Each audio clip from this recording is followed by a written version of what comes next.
Hello everybody, good afternoon, and welcome to the Reuse Company webinar. My name is Cecilia Karlsson, and I will be hosting today's webinar. With me today, I have my colleague, Mr. Sterling, and he will talk about the economic value of good quality requirements. The webinar will start in a moment. You will be muted during the webinar, but if you have any questions or comments, you can use the chat box. Please write your questions or comments to the Reuse Company and not to Twitter. If you have any technical issues, please use the chat box or send an email to support@reusecompany.com. The webinar will be recorded, so in a few days we will send you the link to the recording. Let's see the agenda for the webinar.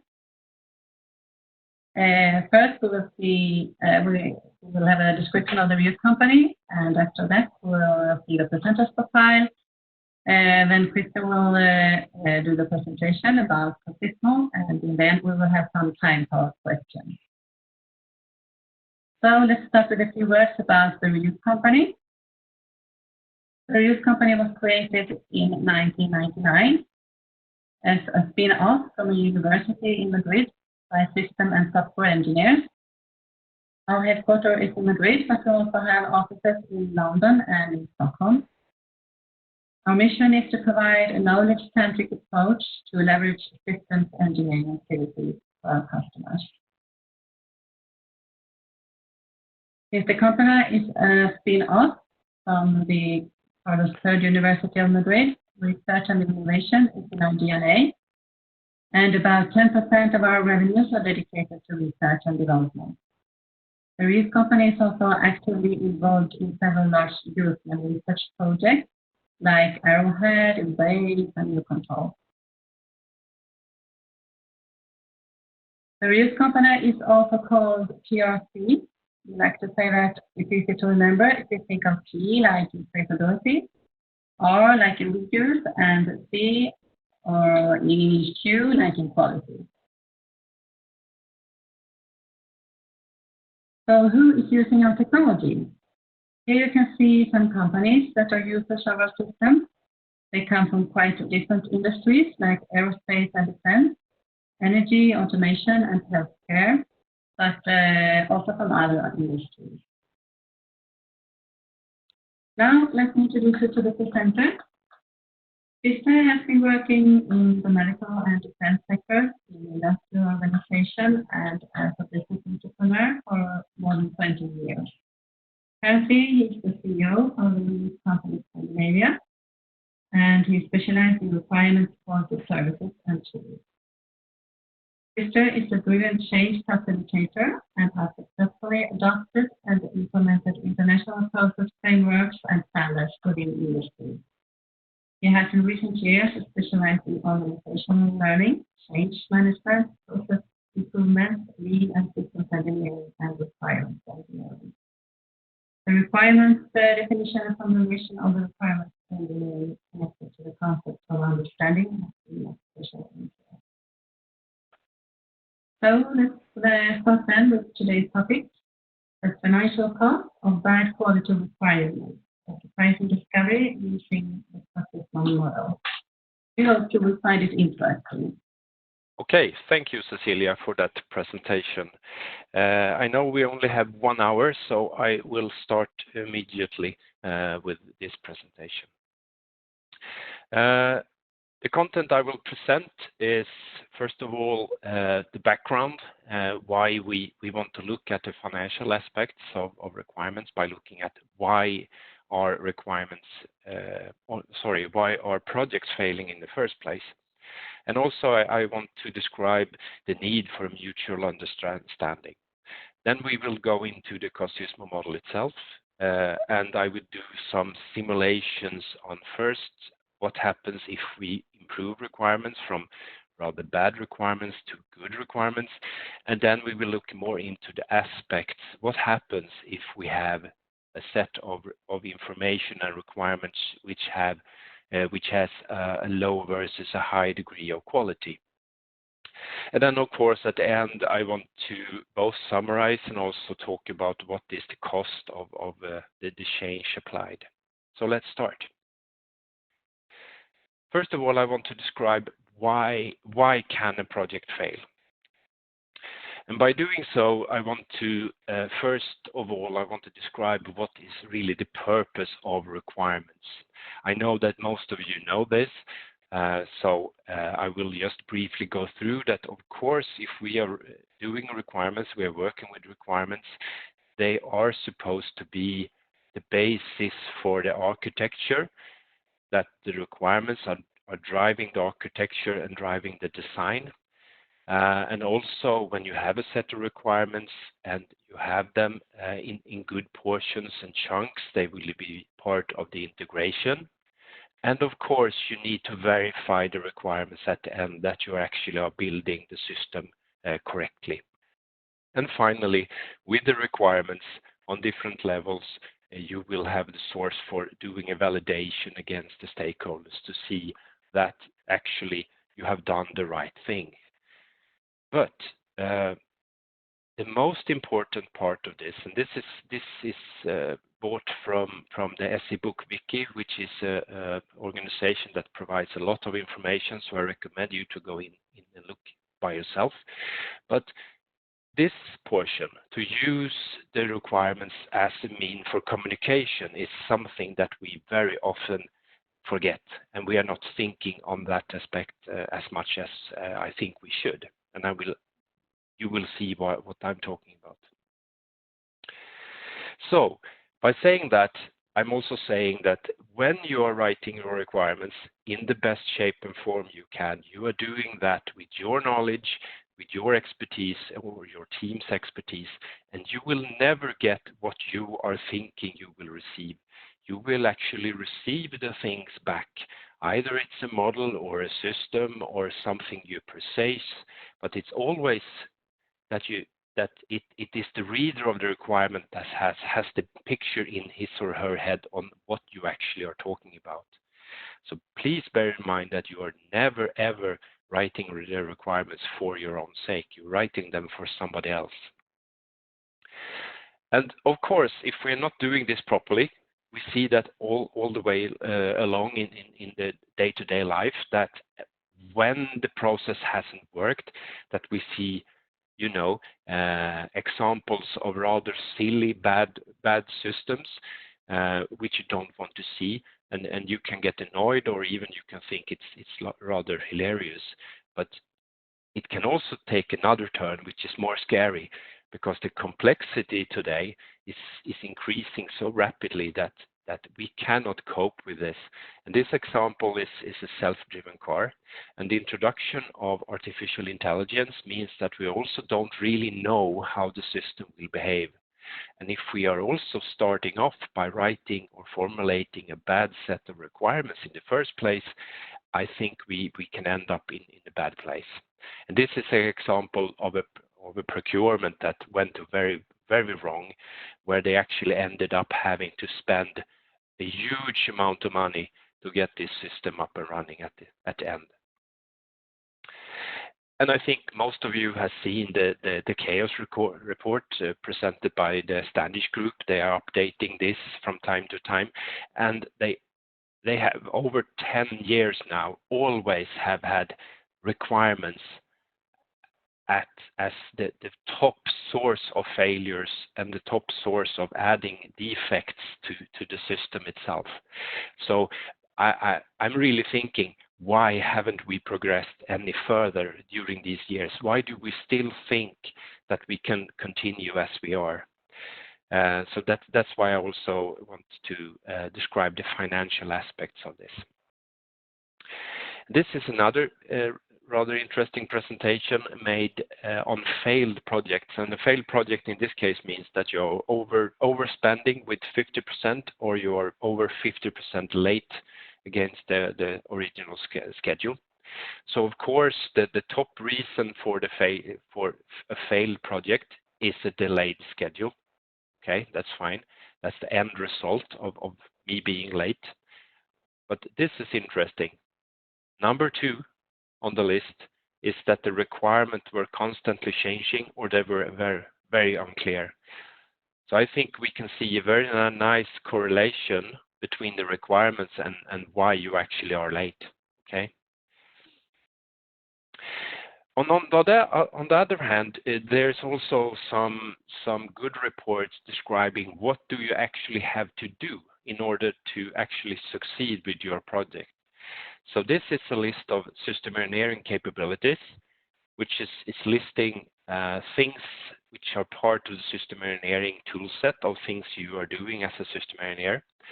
And the more positive you are on this scale, the more a positive effect it has. And again, as you see, up here is requirements development and requirements management, meaning that you also have to be able to have change control and traceability amongst your requirements. But again, it's very high also if you want to succeed with your project. And I think all of you have played the whispering game, meaning that if I, as the first person, tell somebody else something, okay, and it goes along this chain, what happens in the end? It will probably not be what I said in the first place, right? And exactly the same thing goes alongside when you have a development going along, okay? By the way, this is wrong. It should be like this, okay? But anyhow, and I brought up these two models because for me, when we are talking about communication and communication between different people, it doesn't matter if you're using a regular and kind of old-fashioned waterfall model where you start off with your requirements, you do the analysis, you do the design, the coding, the testing, and get to an accepted system, or if you do a more Scrum-based solution where you have a lot of iterations, right? It's still communication. And it doesn't matter what type of process you're using. It still means that you have to clearly define what you want so that along the chain where people are exchanging information, that you actually end up with the same information at the end as you had in the start. And this picture I will explain a little bit more, because this is where we introduce what we call completeness, correctness, and consistency. And of course, you have a sender and you have a receiver in all ways of communication. It can be between two people or two teams or between a purchaser and a supplier. And never forget that in order to get a correct set of information that you both agree upon, you have to understand that you as a sender, if you're leaving out things or if you're inconsistent, it will mean that it will be incorrect, right? And you can't expect the receiver to by magic understand what you're meaning, or that they should understand that you should also think about this, because that's just plain wrong. And these things are absolutely correlated to this one, which is actually also a presentation we made a few weeks ago where we were introducing the work we are constantly doing with the guide to write requirements from INCOSE, that we are looking into the different characteristics for a good requirements and a good set of requirements, also introducing a lot of other attributes which you perhaps want to use in your requirements management and engineering work. So this you can read more upon, but in order to get a complete set of understanding, you have to focus on correctness, completeness, and consistency, right? And by doing so, we have a lot of metrics which we have introduced in our tool set. And this is the final presentation I have on the background itself. It's actually more related to the costing side. I think that many of you have probably seen this before, that people are talking about what is the cost correlation to design or a failure, okay? And if you have your failure very early, it doesn't cost so much to fix it, but to have a cost multiplier, in this case of 30, if you're waiting very late to detect and have to correct the problem. Like thinking on, for instance, the latest incident where where a producer of aircrafts have to ground a lot of aircrafts, or when we read in the magazines that a vendor of automobiles have to take back thousands of automobiles because they have a defect. We are for sure up here. And I've also seen actually figures which are more close to 2,000 when it comes to complex system. So an introduction of a failure very early, if you can find it and do something about it, it will not cost so much as if you find it in the system or a bunch of systems out there. And this was a presentation that I found on the National Institute of Standards and Technology, and you can look for it yourself, right? But the root cause which they were looking at, root cause analysis of this, is that they actually, as I'm thinking as well, they found that the root cause was poorly written requirements. Okay, and what can that mean? Okay, of course, it will skyrocket the development cost, as we have seen many presentations or researches that I just shown you. Okay, so it will cost you a lot of money, but it can also cost you credibility, and your brand can actually take a very bad hit.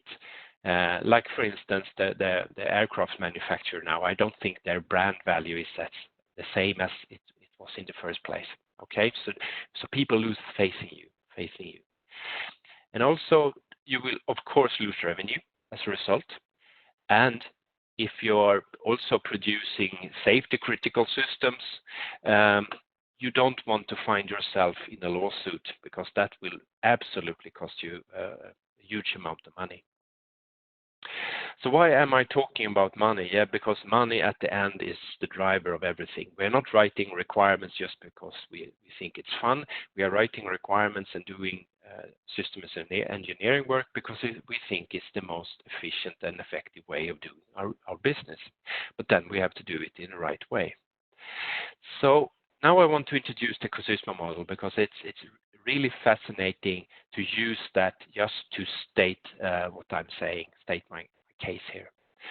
And the COSYSMO model itself, it was developed by Massachusetts Institute of Technology in 2000 something, and since 2005, I'm not sure when they have ended this research. I know now that they're working on the COSYSMO model 3.0, but anyway, they have been using a lot of projects, mainly in aerospace and defense, but also in communication, to calibrate this model. So it actually turns out with a good set of results where you can appreciate that you think, well, this sounds correct, okay? And before I start to show you this, I want to talk a little bit about how it works. First of all, you have what they call size drivers, right? And that's basically the amount of requirements, the amount of interfaces, how you are using the systems, and what amount of coding do you have in your system. Okay, and I will briefly just flick them through later on here. And then you have, and that's the size, okay, that's a sheer amount of complexity in your system. Then you also have effort multipliers, and that's why I've divided this into the technical side and the side which is more related to the workplace, the organization, how you are doing your job, okay. So that's what they're using as an input. Then they have developed a set of calibrating factors, and that's when I read this the first time. That's when I have my eureka moment when I looked at those calibrators. I will come back to that. The scope of COSYSMO is also the first phases, meaning that we are looking into the from concept to design. Right? We're not looking into how you operate, maintain, or dispose your system. That's not part of the scope, okay?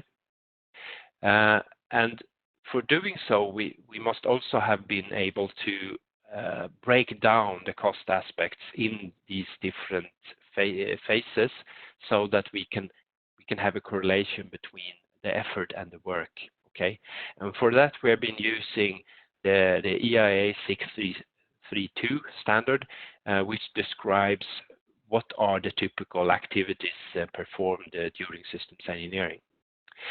And you can see them here. So they are very correlated to what I'm interested in. It's a lot of discussion about the requirements, how you work with your requirements, also how you implement things, but also planning, how you are making the system work in your context where you actually are purchasing things. You're not developing everything by yourself. And also you are ending up with verification and validation. But as I said, I had my eureka moment when I read these effort multipliers, which I was describing. And these are the numbers which are actually adding effects, adding effort in the calculation of the total amount of effort needed in a development project. And you can see right here at the bottom, what do you see? Okay, not surprisingly, compared to the other studies, that the requirements and the requirements understanding part of COSYSMO is the absolute top one. That together with how you actually have understood the context of your systems, service level requirements are more correlated to supportability, operability, and other types of aspects. If you don't understand those, you will end up in problems as well.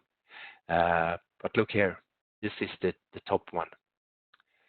And that's driving cost. All of these are cost drivers. So the simulation I've been performing with a colleague of mine here at the reuse company is actually divided into these two aspects. The first one, which I will describe now, is into the technical parts. And what we did here was that we actually took another presentation with a completely different scope, presented at the INCOSE International Symposium in 2017, where a customer of ours presented how they have started to work with ontologies like our knowledge manager, and how they use that to increase the quality. Okay, so fair enough. But what I was interested in was actually these figures, which I could use in my modeling. So I can see in this presentation that they started off with different requirements, presenting, some of them were good, some of them were bad, okay? And at the end of the day, they ended up with a better set of requirements. And as you see, if you have a bad set of requirements, they are probably long, they are not singular, they are not atomic, so you end up very often with more requirements when you're doing this job. But anyhow, let's look into this. So I took this information and I did this analysis by using this. And I just want to go through briefly what are the factors used on these technical sides. Okay, so the number of requirements are divided into easy understandable requirements, nominal ones, and difficult to understand.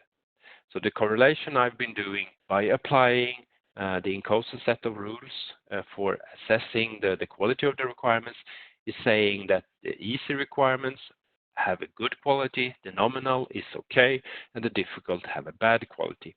And you can see that the correlation is good itself, because if you can't trace them, you probably don't understand them.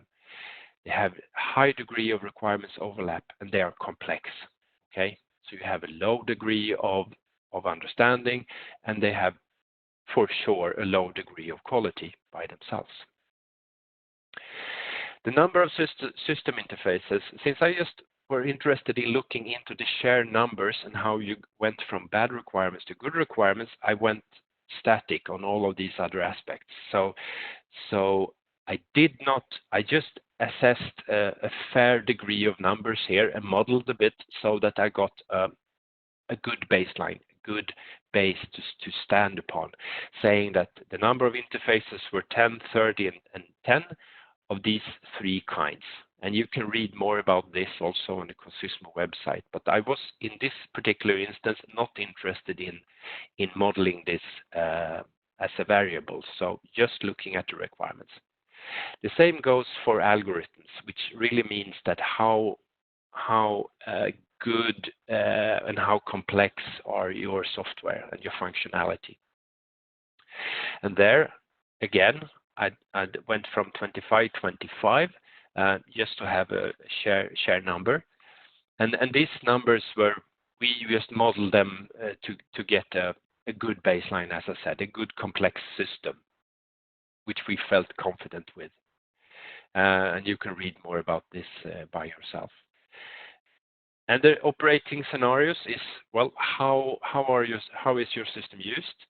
And you have different scenarios, like the nominal and difficult ones are for when you have many different modes and states, and they are interlinked and they are kind of not so well defined, okay?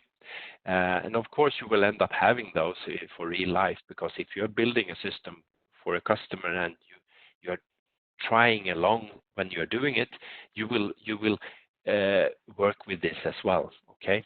But now again, this is just nominal values in a static way, just to look at the requirements.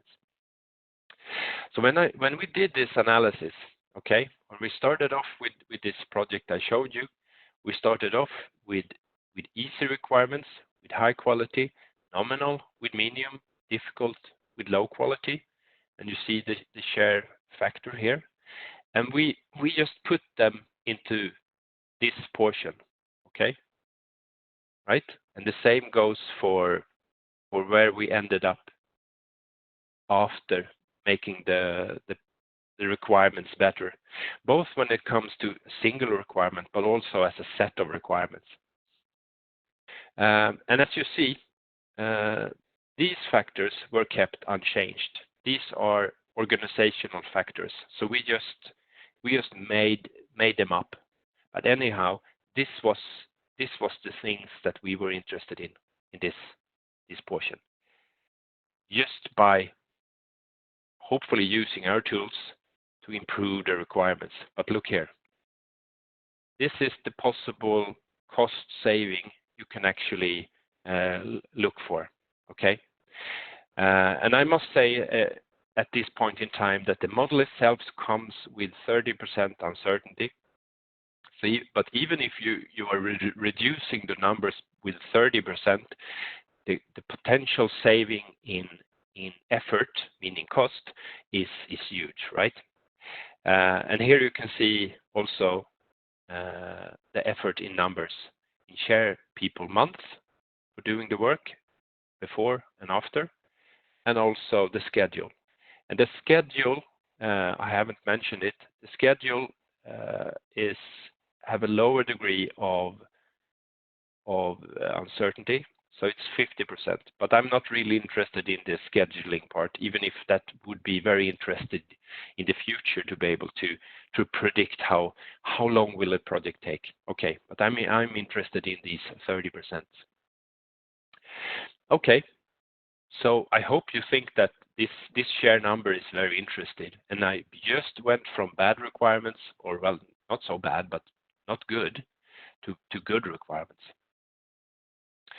So by disseminating these share numbers a little bit, I also present this as a graph. This is the presentation of the work assigned according to the 632, dividing it into different work packages. And I will not show you the picture or the share numbers behind that. So we just leveled it out where we think that requirements is this percentage of the total work in this phase, and so on and so forth. So we can look into that if one of you are interested later. But what we could see, which is really fascinating, is that the first large saving is basically based on that you have been being more efficient in your requirements work, meaning that you have less misunderstanding, you have less means for doing upgrades of your requirements after reviews and things. And when you transform the requirements into an architecture working solution, it's much higher likelihood that you are actually capturing the right things in the first place. So that is reduced. The second saving is, of course, that you are doing things better in the first place.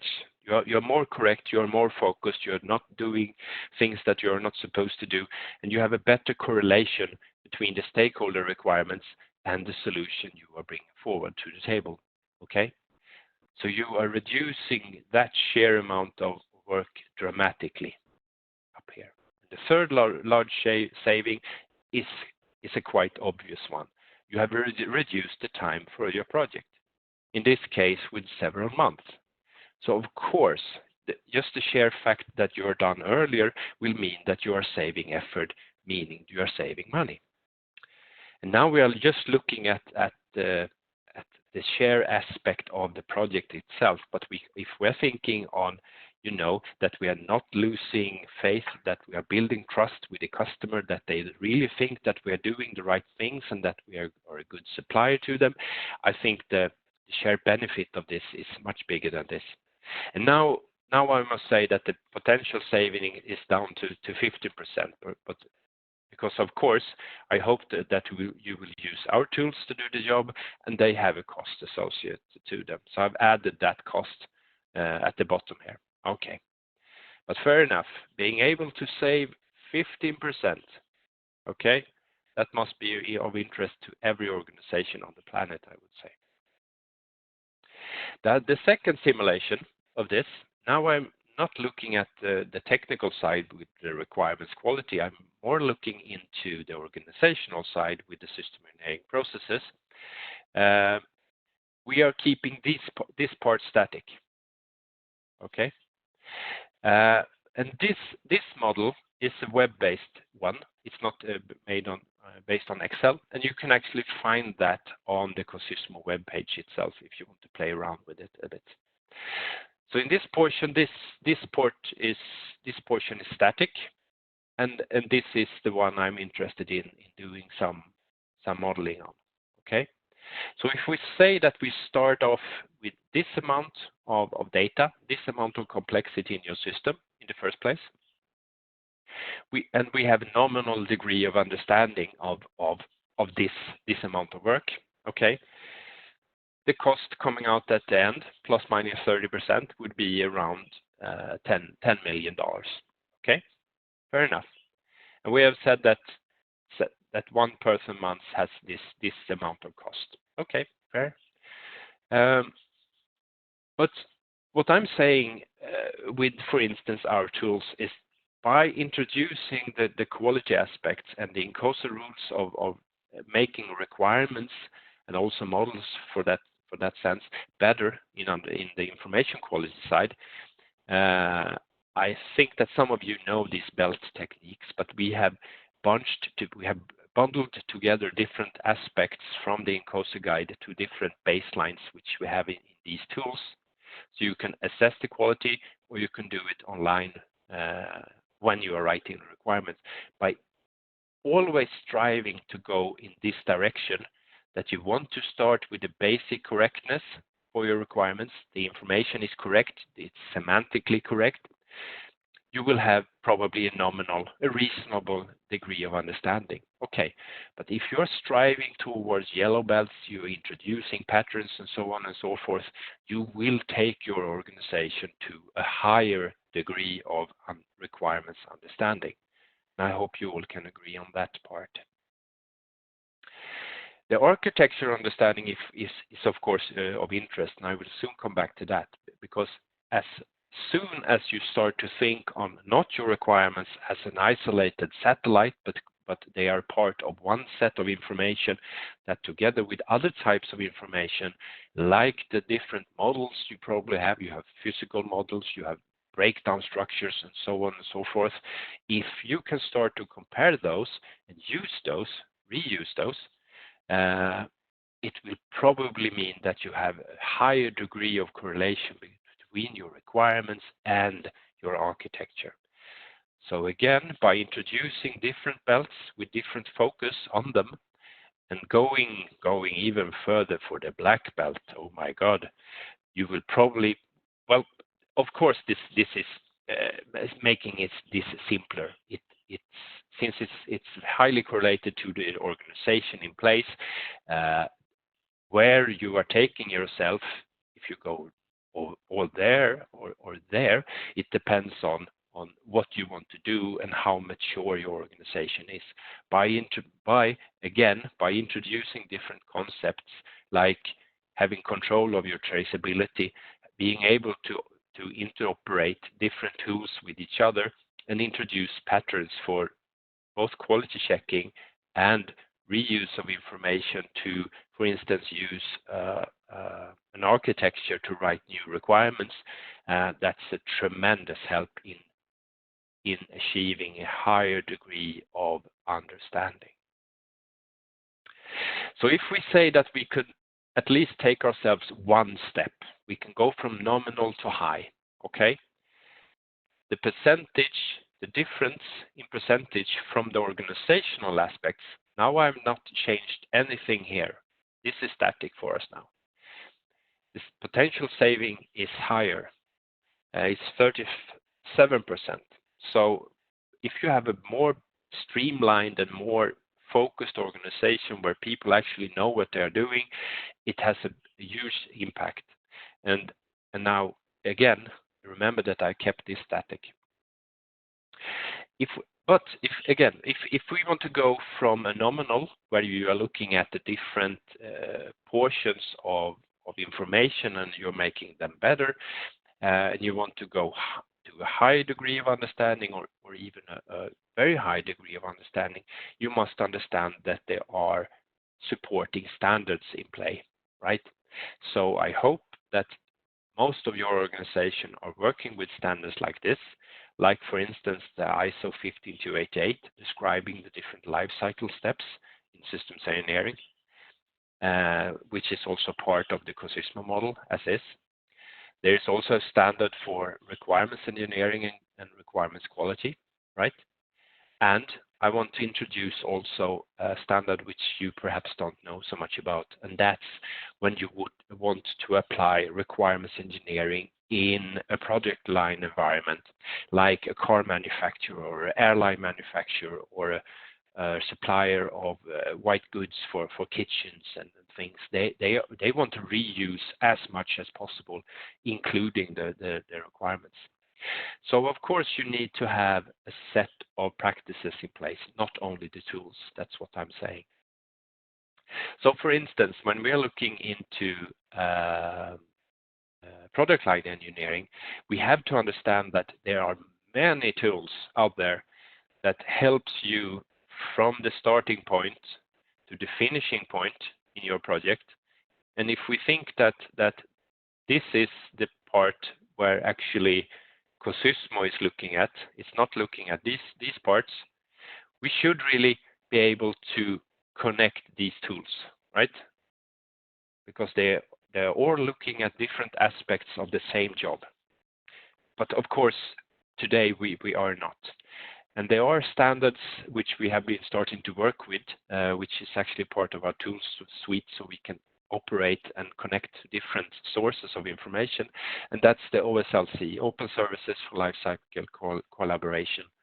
And that's an interoperability standard. And we have, for instance, used that when we are introducing our traceability tools.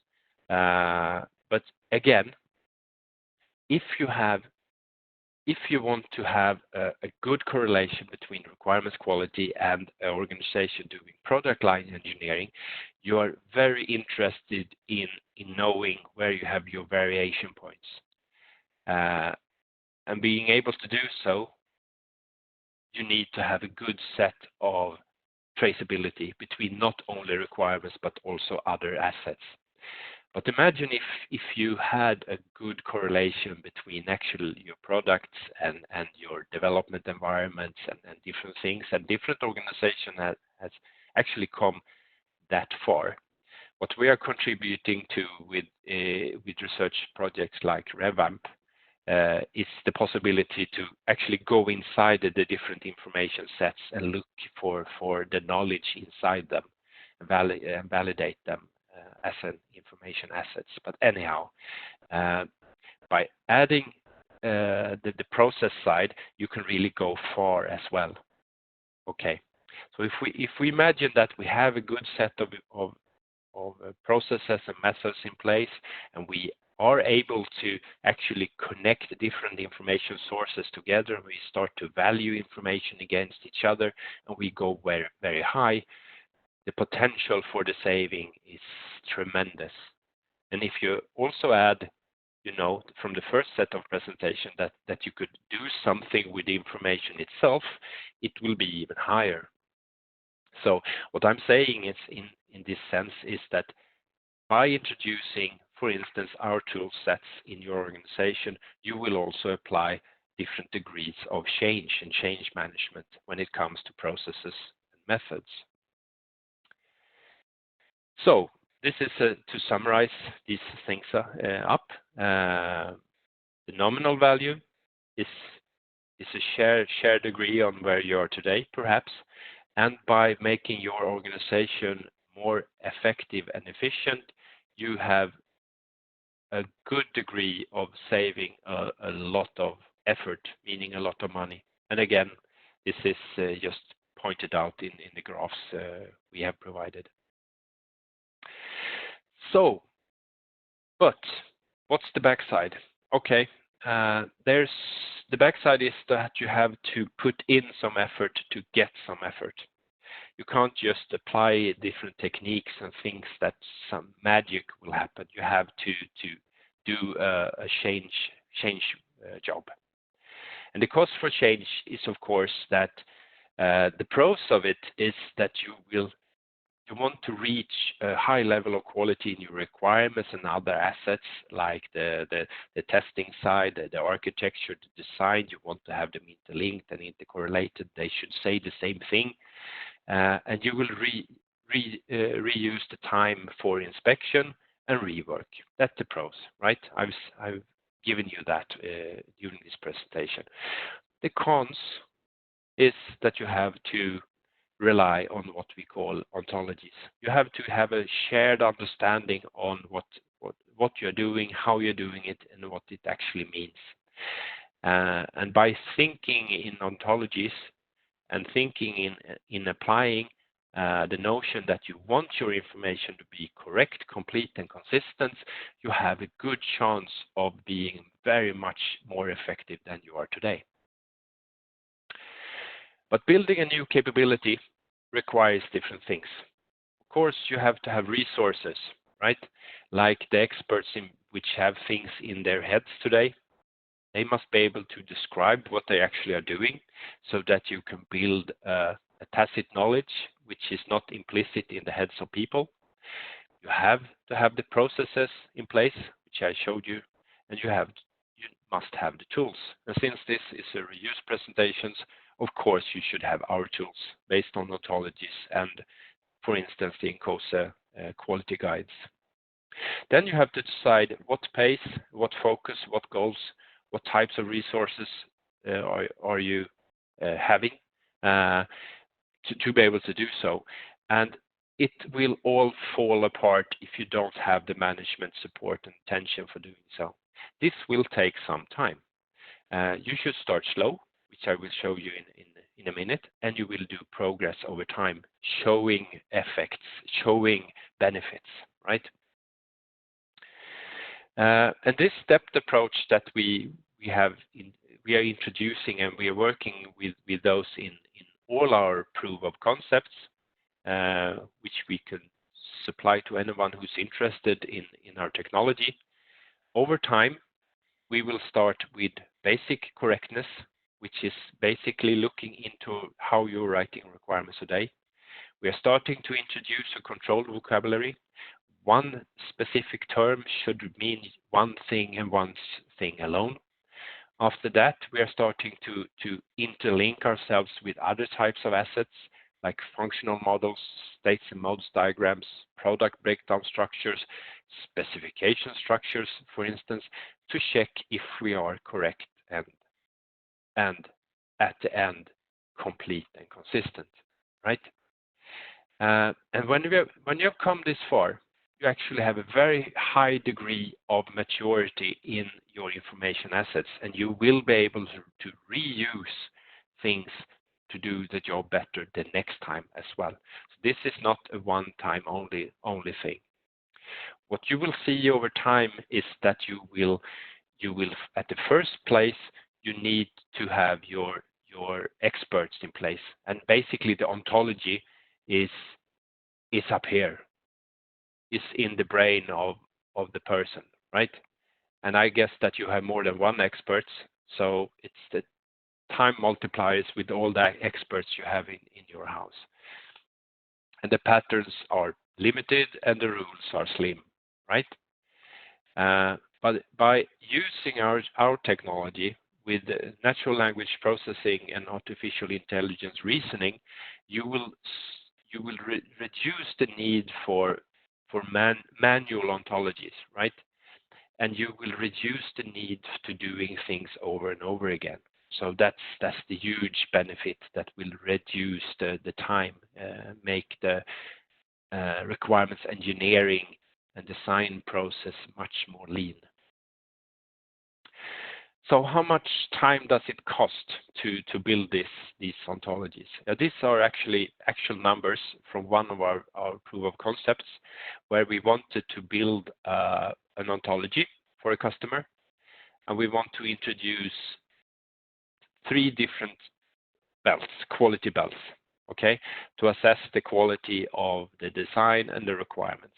And here you can see that it took us 600 hours, both our hours and the customer hours as experts, and it took us 4 months to do so. So that will give you an understanding on how much time can you think that you have to spend.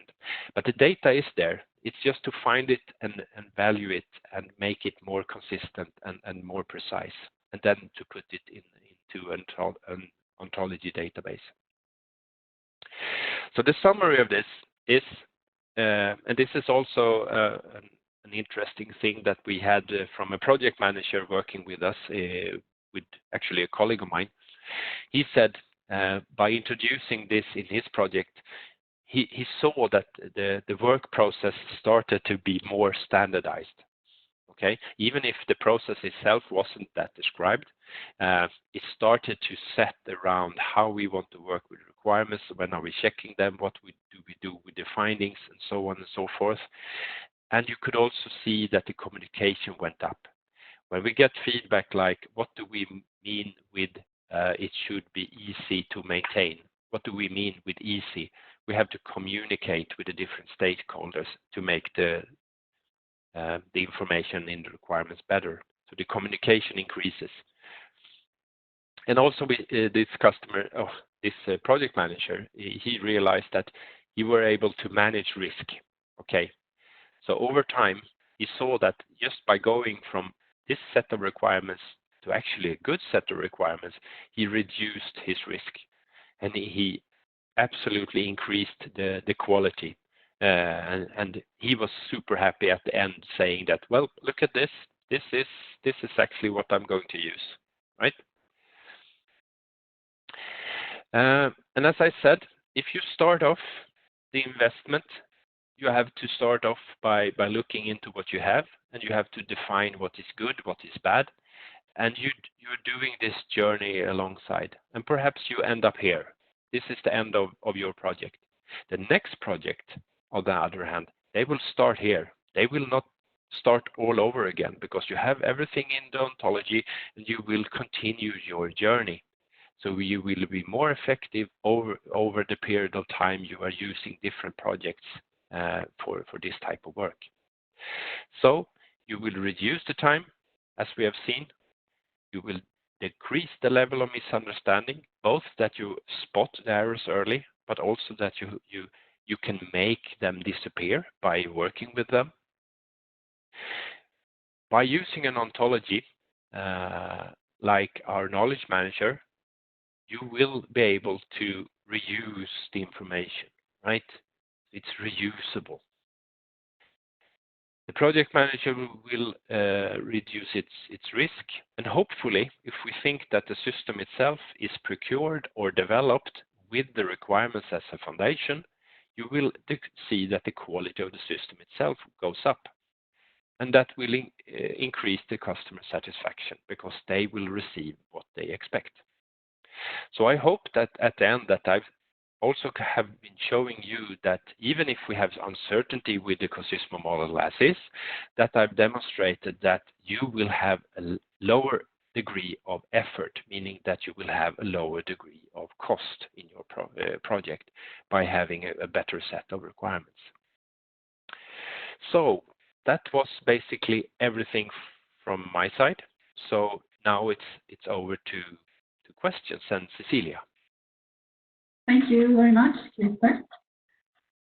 If anyone has comments or questions, you can send them through the chat box to me, Cecilia, or open to everyone, of course.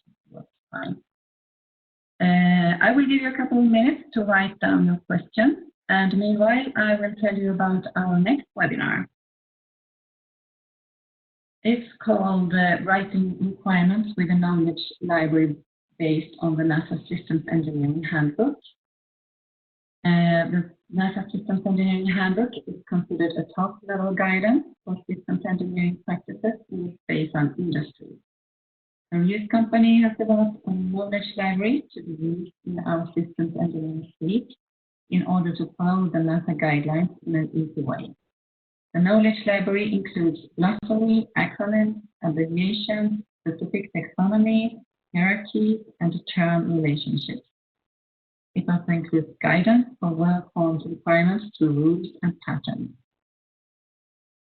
In this webinar, you will see how you can improve the quality of your requirements, as well as your requirements authoring and checking process.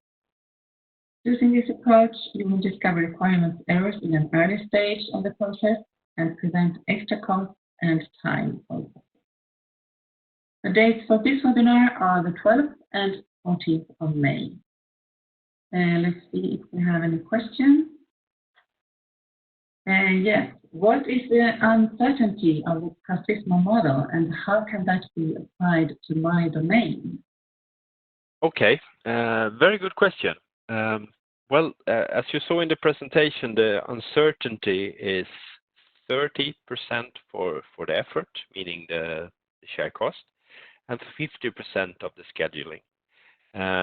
And I said in the beginning that the correlation is, and the model itself was built around a domain which was mainly aerospace and defense and some communication companies.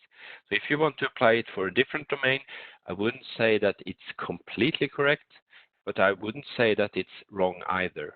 So if you're interested, please contact me. We can discuss how to apply it, and we can even do a small test on your organization. We have done that in for instance, the medtech field. Good question. Okay.